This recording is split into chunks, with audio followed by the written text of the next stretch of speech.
Assalamualaikum warahmatullahi wabarakatuh. Yang terhormat Bapak Dr. Andes Insinyur Abdul Aziz MPD MT selaku dosen pembimbing mata kuliah Bahasa Indonesia. Puji dan syukur kita panjatkan kepada Allah Subhanahu wa Ta'ala yang telah memberikan nikmat dan hidayahnya kepada kita semua. Salawat serta salam semoga kita terlimpahkan kepada junjungan kita Nabi Muhammad SAW. Perkenalkan, nama saya Andi Alfitri Sahid sebagai moderator dan anggota kelompok 1 yaitu Yusma Yulianti, Melisa, dan Antonius Kriswandi. Adapun topik yang kita akan bahas pada pertemuan kali ini yaitu kedudukan bahasa Indonesia. Pokok pembahasannya yaitu bahasa Indonesia sebagai bahasa persatuan, bahasa ilmu pengetahuan teknologi dan seni. Penyampaian materi presentasi akan dibacakan oleh anggota kelompok. Assalamualaikum warahmatullahi wabarakatuh. Baiklah, pada kesempatan kali ini saya akan mempresentasikan tugas yaitu kedudukan bahasa Indonesia sebagai bahasa persatuan. Bahasa Indonesia dikerapkan sebagai bahasa persatuan oleh para pemuda yang mengikuti Kongres Pemuda kedua di Batavia pada tanggal 27 sampai 28 Oktober 1928 yang tercantum dalam Sumpah Pemuda Ikrar ketiga. Bahasa Indonesia berhasil membangkitkan diri, menggalang semangat dengan mengantarkan rakyat Indonesia ke depan pintu gerbang kemerdekaan. Kenyataan ini yang menjadikan bahasa Indonesia sebagai bahasa persatuan yang berfungsi sebagai alat komunikasi antar suku, antar daerah, dan bahkan antar budaya. Artinya yaitu, bahasa tidak dapat dipisahkan dari manusia dan pekerjaannya.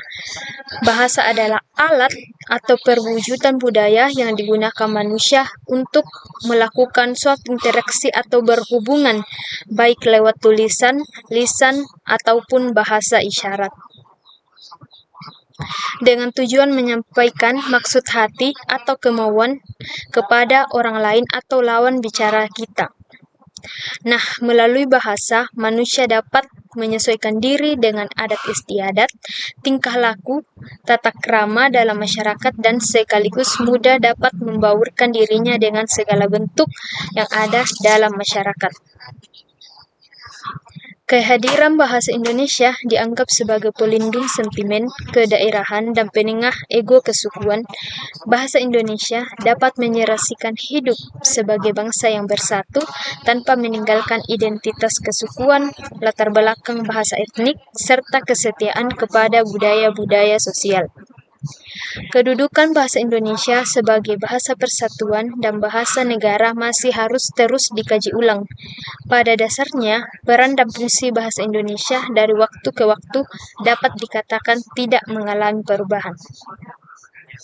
Baiklah, terima kasih. Di sini saya akan menjelaskan mengenai bahasa seni. Jadi bahasa, seni, dan juga religi atau agama merupakan tiga hal yang bisa dikatakan tidak dapat dipisahkan. Dalam bahasa itu sendiri terdapat kesenian dan agama atau religi, di mana ketiga hal tersebut juga merupakan unsur kebudayaan yang universal. Kebudayaan universal itu sendiri merupakan elemen, pola, sifat atau lembaga yang umum bagi semua budaya manusia yang ada di seluruh Indonesia, yang ada di seluruh dunia, termasuk Indonesia pastinya. Kemudian bahasa merupakan kebudayaan pertama yang dimiliki oleh manusia, di mana bahasa itu dapat berkembang karena akal dan juga sistem pengetahuan yang dimiliki manusia. Bahasa juga merupakan sarana untuk memahami kebudayaan. Nah, dari inilah hubungan antara bahasa dengan kesenian dan juga agama, di mana bahasa berperan sebagai sarana pengembang kesenian dan agama, dalam artian bahasa ini sebagai alat untuk menjadikan kesenian dan juga agama menjadi lebih baik dari sebelumnya. Untuk perkembangan agama.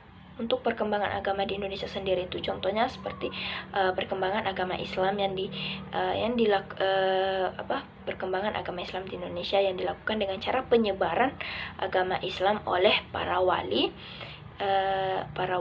kiai dan juga ulama yang memanfaatkan kesenian sebagai media dakwahnya dan juga menggunakan bahasa yang mudah dipahami, yaitu bahasa Indonesia. Nah, sebagai contoh saya mengambil Sunan sebagai contoh itu Sunan Kalijaga atau Raden Mas Syahid yang memanfaatkan wayang sebagai media dakwahnya, di mana ceritanya itu berdasarkan ajaran-ajaran Islam. Selain itu beliau juga memanfaatkan seni ukir dan juga seni suara, di mana cara-cara itu bisa dikatakan efektif. Nah, jadi hubungan antara agama dan kesenian itu harus dihubungkan, akan tetapi juga harus dibedakan dari agama. Tapi yang perlu kita ketahui, garis pemisah antara kesenian dan juga agama itu tidak tegas, bisa dikatakan tidak tegas, karena kesenian dan agama ini sangat berhubungan erat untuk menciptakan atau melahirkan kesenian yang baru yang nantinya akan digunakan. Seperti contoh dalam upacara keagamaan yang mana menggunakan sastra, yang mana mana harus diiringi dengan misalnya dengan sastra, nyanyian ataupun musik. Berpindah dari itu, bahasa itu sebagai jalur penerus kebudayaan atau seni yang mengandung makna bahwa bahasa itu berperan sebagai sarana pewaris dari generasi ke generasi dalam seperti ini turun-temurun dari generasi pertama ke generasi berikutnya. Baiklah, untuk di Indonesia sendiri, bahasa Indonesia ini dijadikan sebagai bahasa budaya, di mana bahasa Indonesia ini juga merupakan satu-satunya alat yang memungkinkan untuk membina dan mengembangkan kebudayaan nasional. Dalam artian, bahasa Indonesia inilah yang mengusahakan kebudayaan nasional kita ini menjadi lebih maju lagi dan mengembangkannya hingga terkenal baik itu terkenal di dalam negeri maupun sampai ke luar negeri. Nah, untuk saat ini bahasa Indonesia dipergunakan sebagai alat untuk menyatakan semua nilai sosial budaya nasional, dan tanpa disadari bahasa Indonesia telah menjalankan kedudukannya sebagai bahasa budaya. Terima kasih. Ilmu dan bahasa menjadi hal yang tak terpisahkan. Aktivitas yang diarahkan untuk memahami, mengeksplorasikan, mendiskusikan konsep-konsep ilmu tidak dapat diselenggarakan tanpa melibatkan bahasa sebagai sarana.